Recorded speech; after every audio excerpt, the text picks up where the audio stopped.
Hello. Today I want to talk to the anxious people, to the worriers, the overthinkers, the sensitive people, the people with bad nerves. There's lots of words that we use to describe anxiety, and it can be hard sometimes to recognize that it is anxiety.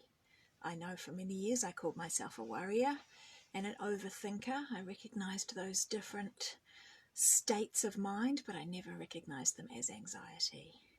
Really, I was anxious and I was suffering with anxiety. So what I wanted to talk to you today about was your thoughts. There's so much to talk about, but just the thought, trying to recognize those worries, those overthinking, those things that you overthink. Rumination is another word that they use. You know, cows. We won't get into cows. Look up cows and rumination if you care to. So the thoughts, those thoughts, if we can recognize them and start to think about, are they helpful or are they not helpful? Are they just going to make me feel worse and spiral down into bad things? Do they actually do anything good? And the other one is, are they actually true? Is there any evidence that those thoughts are true?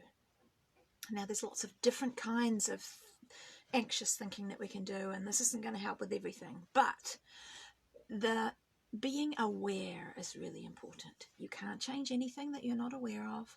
You can't even begin to address things that you don't know are happening.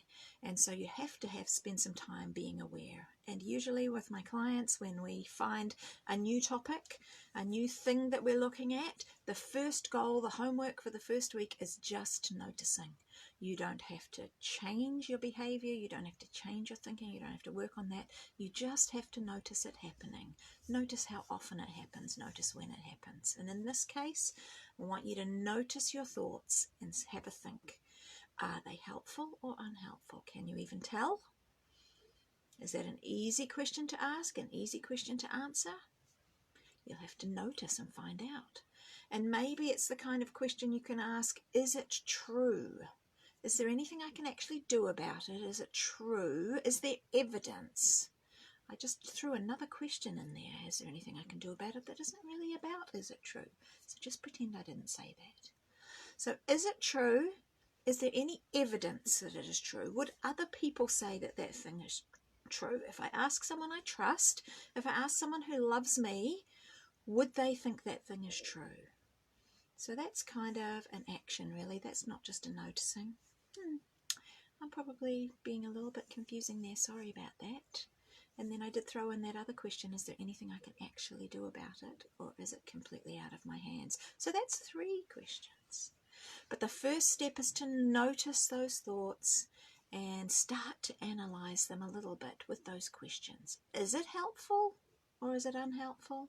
Is it true? Is there any evidence? And maybe that third one, is there anything I can do about it? Once you start noticing those things, then you've got the power to make some change. And I invite you to think about that today. And if you wanted to talk to me about it, go to my website, book a free 20-minute session. Let's just have a chat. No guarantee, that's not the right word, no obligation to continue on. Let's just have a talk. I'd love to. Hope you have a good day and you've noticed some interesting thought patterns. Is it helpful? Is it true? See you later.